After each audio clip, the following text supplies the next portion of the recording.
Dear friends and colleagues, in a common struggle for the freedom and identity of all peoples around the world, I bring a brief but important message from my field of work, and I apologize to my French friends here for speaking in this globalist language. I've been involved in alternative media for 20 years, and I'm today the editor-in-chief of Nya Tider, which translates in English as New Times. And I believe most of us, or maybe all of us here, work in the field of alternative media in one way or the other by informing the public and combating the media lies, the media propaganda lies and fake news in mainstream media. And this work has been very important and very successful, I must say. I'm delighted to see that the tide is really changing, as several speakers emphasized today. We can see a huge change coming. And as Mr. Dugin said, we have probably reached the point of no return.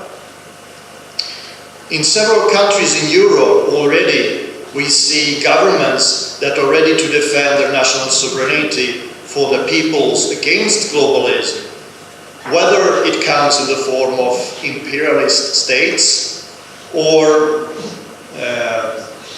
from huge companies whose economic power, opinion-shaping power is greater than that which a single country can muster today.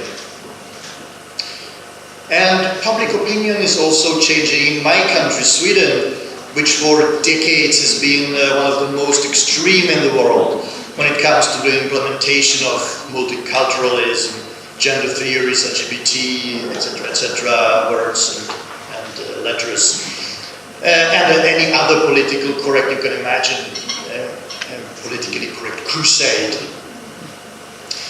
So it is great to see that citizens more and more vocally demand the right to their own national identity, their heritage, and not least the right to their own tax money. It is an important change, but it is not clear where this is going to end, what the end result will be.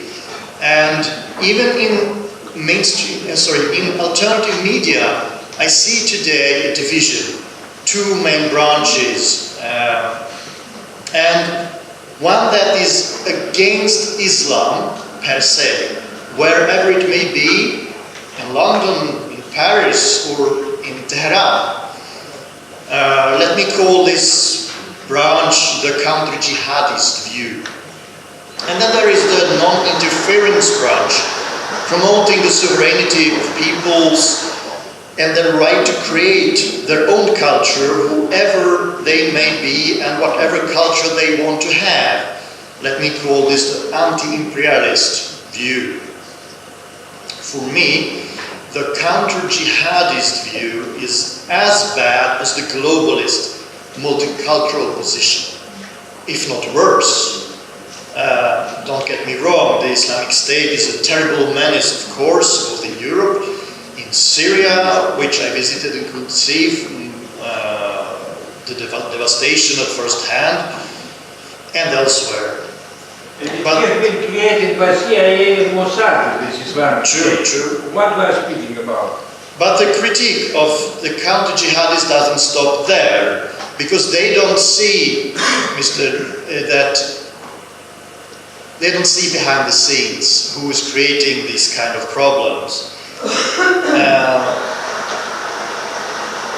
The counter-jihadists would like to export the Western liberal culture to all parts of the world, into societies and civilizations of other nations, especially Islamic societies. And that, in my view, is imperialism.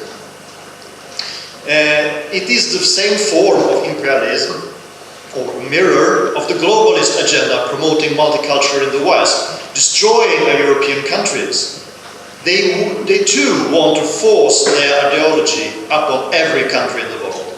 The globalists want to open every country to McDonald's, Coca-Cola, American oil companies. And they have no problem in using, for example, the Islamic State and other terrorist organizations to these ends. So they want to eradicate all unique cultures in the world and transform the nations into obedient consumers with a culture of fashion and profligacy. The counter-jihadists, they applaud this. They applaud these wars waged against sovereign countries in the Middle East only because they are Islamist. A fair and moral standpoint is that of the principle of live and let live, to use a leftist slogan that was used before, not today. That every people's freedom is the road toward peace. I would say the only road. The left doesn't use this anymore because they have become liberal.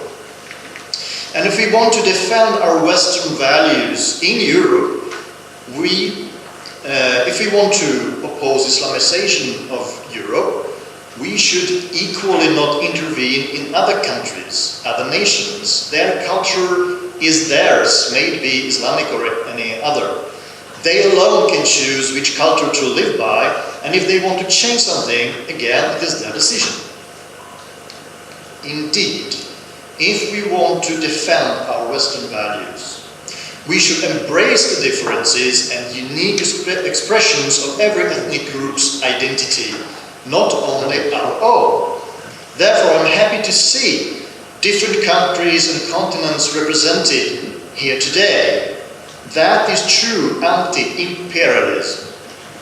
So, in Nya Tiden, my newspaper, we frequently publish geopolitical views and analysis from hotspots such as Syria, Libya, Ukraine, etc. Along with news from Sweden about rising criminality and the collapse of the welfare state and so on.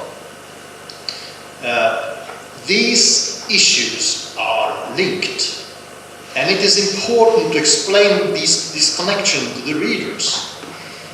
The counter-jihadist position is dangerous because it creates animosity between people that should instead unite.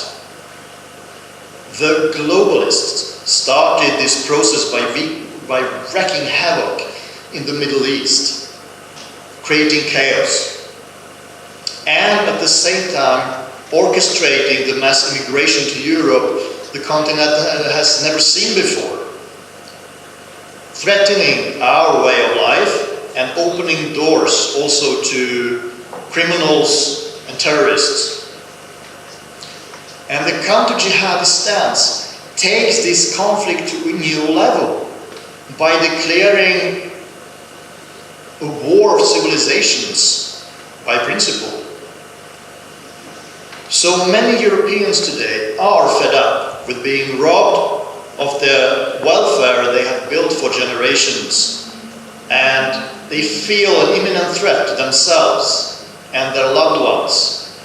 And they now look for solutions, and alternative media has been there to show what are the problems, to show what mainstream media tries to brush under the carpet. We in alternative media now have a big responsibility to direct this rightful anger to the real culprits, and to explain that the struggle of the Syrian people is the same struggle that we are fighting in Europe, only with different means. Our common struggle is against the globalists, those who hate all the unique cultures. So let the world be truly diverse, with every nation free to create their own society of their choice. The world is changing now, in many respects, to alternative media, and alternative media stays in the forefront. Thank you, Iurie, for organizing this wonderful meeting, very important meeting, and giving me the opportunity to speak to you all. Thank you. Thank you.